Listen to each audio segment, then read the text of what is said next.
Hello my dear students. बच्चों, आज का टारगेटेड वीडियो है रियलाइजेशन अकाउंट पर। हम लोग समझेंगे कि रियलाइजेशन अकाउंट क्या होता है और इसके कुछ मेन पॉइंट्स को भी हम समझने की कोशिश करेंगे इस वीडियो के माध्यम से। Realization account it is prepared on the time of dissolution of the firm. ये जो वर्ड आपको डिसोल्यूशन दिख रहा है, इसका मतलब होता है क्लोजर ऑफ द फर्म और एंड ऑफ द बिजनेस। पूर्णतः हम अपने व्यापार को, जब जो व्यापार पार्टनरशिप में चल रहा है उसको पूर्णतः जब हम खत्म करते हैं तो उसे हम डिसोल्यूशन ऑफ द फर्म कहते हैं। ठीक है, इसके बाद हम नेक्स्ट पॉइंट देखते हैं। It is prepared to realize the assets and to pay the liability. इसे हम इसलिए भी बनाते हैं जिसके माध्यम से हम ये जान सके कि हमने एसेट्स को जब बेचा तो उससे हमने क्या प्राप्ति की और हमने अपनी लायबिलिटीज कितनी पे करी है। Main purpose is to calculate the profit loss after realizing the asset and payment of liability. मुख्य उद्देश्य होता है रियलाइजेशन अकाउंट को प्रिपेयर करने का, जिसमें हमें ये पता चलता है कि जब हमने एसेट से जो अमाउंट रियलाइज किया है और हमने अपनी जो लाइबिलिटी पे कर दी, उसके बाद हमारे पास क्या प्रॉफिट और क्या लॉस बचा। It is needed when the dissolution takes place. इसकी आवश्यकता हमें बिल्कुल तब पड़ती है जब हमारी डिसोल्यूशन होता है फर्म का। मैंने पहले भी बोला कि डिसोल्यूशन जो है वो जब हो रहा होता है, इसका मतलब है कि closure of the firm means firm पूरी तरीके से बंद हो रही होती है। रियलाइजेशन प्रॉफिट या losses is distributed among all the partners. मतलब कि जो भी रियलाइजेशन प्रॉफिट आया या जो भी लॉस आया है, हम अपने पार्टनर के जितने भी पार्टनर हैं, ए बी सी डी, जितने भी पार्टनर हैं, उन सभी पार्टनर्स के पीएसआर में डिस्ट्रीब्यूट कर देते हैं। ओके बच्चों, तो अब हम समझने जा रहे हैं रियलाइजेशन अकाउंट का फॉर्मेट। बहुत ध्यान से समझिएगा और साथ में बने रहिएगा, आप बिल्कुल सीख जाएंगे अभी रियलाइजेशन का फॉर्मेट। सबसे पहले हम डेबिट साइड चलते हैं। तो हमारी जितने भी एसेट्स लिए हैं हमारी बैलेंस शीट में, उन सभी एसेट्स को हम यहाँ पर उतार लेंगे। सिर्फ उन एसेट्स में दो चीज़ों को हम नहीं लिखेंगे, एक कैश, दूसरा बैंक। इन दो चीज़ों को हमें एसेट में यहाँ कंसीडर नहीं करना। बाकी हमारा सन्ड्री एसेट्स के नाम से सारे एसेट्स को हम लोग यहाँ पर ले लेंगे, उनकी सभी की अमाउंट ले लेंगे।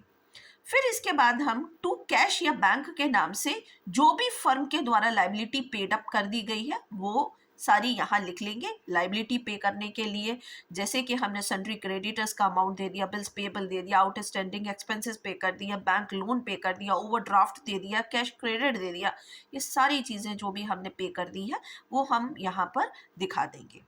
इसके बाद बेटा हम क्या देखेंगे, टू बैंक और कैश के नाम से रियलाइजेशन एक्सपेंसेस। रियलाइजेशन एक्सपेंसेस क्या क्या हो सकते हैं, जैसे कि कमीशन, जैसे कि लीगल फीस, जैसे कि ऑक्शनियर्स फीस, ये सब जो है, या कमीशन, इसका कमीशन भी होता है।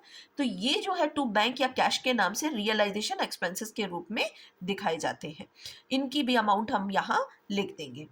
इसके बाद आता है कि अगर किसी पार्टनर ने कोई लाइबिलिटी ले ली है, मतलब कि उसने कहा कि भाई ठीक है, ये लाइबिलिटी जो है मैं पे कर दूंगा, तो यहाँ पर क्या लिखेंगे, टू पार्टनर्स कैपिटल अकाउंट के नाम से वो अमाउंट डाल देंगे। जो भी पार्टनर होगा उसका पार्टनर्स कैपिटल अकाउंट के नाम से वो अमाउंट यहाँ पर डाल देंगे।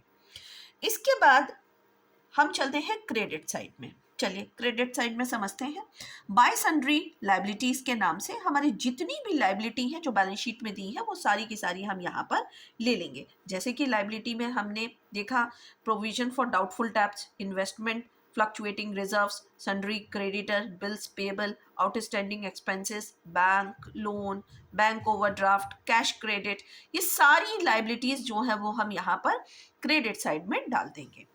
इसके बाद बच्चों हमें क्या करना है, बाय कैश और बैंक के नाम से जो भी एसेट रियलाइज्ड हुए हैं, जितने का भी वो बिका है, वो यहाँ पर अमाउंट हम लोग यहाँ लिखेंगे। फिर उसके बाद अगर हमारी कोई अनरिकॉर्डेड एसेट्स थे तो वो हम क्रेडिट साइड में यहाँ पर बाय अनरिकॉर्डेड एसेट्स के नाम से मेंशन करेंगे। इसके बाद अगर किसी पार्टनर ने कोई भी एसेट्स ले लिए हैं फर्म के, तो वो बाय पार्टनर्स कैपिटल अकाउंट के नाम से उस एसेट का यहाँ पर अमाउंट डाला जाएगा। अब बिल्कुल लास्ट पड़ाव पर देखिएगा कि अगर मान लेते हैं कि हमारा जो बैलेंसिंग फिगर है वो क्रेडिट साइड आता है, तो हम मान लेते हैं कि रियलाइजेशन का वो लॉस है, ये लॉस हमारे पार्टनर्स के जितने भी पार्टनर उनके पीएसआर में बढ़ जाएगा। इसी तरीके से अगर हमारा रियलाइजेशन अकाउंट का बैलेंस फिगर डेबिट साइड में आ रहा है, तो इसका मतलब है कि वो प्रॉफिट है और ये प्रॉफिट पार्टनर्स के कैपिटल अकाउंट में उनके पीएसआर में बांट दिया जाएगा और फिर उसके बाद हम यहाँ टोटल कर देंगे। तो ये हमारा रियलाइजेशन अकाउंट का फॉर्मेट था और इसका एक स्क्रीनशॉट ले लीजिएगा। और बच्चों प्लीज़ एंड प्लीज़ फोकस करिए, आपके बोर्ड एग्जाम्स आ रहे हैं। आज के लिए बस इतना ही। Tata bye bye, all the best.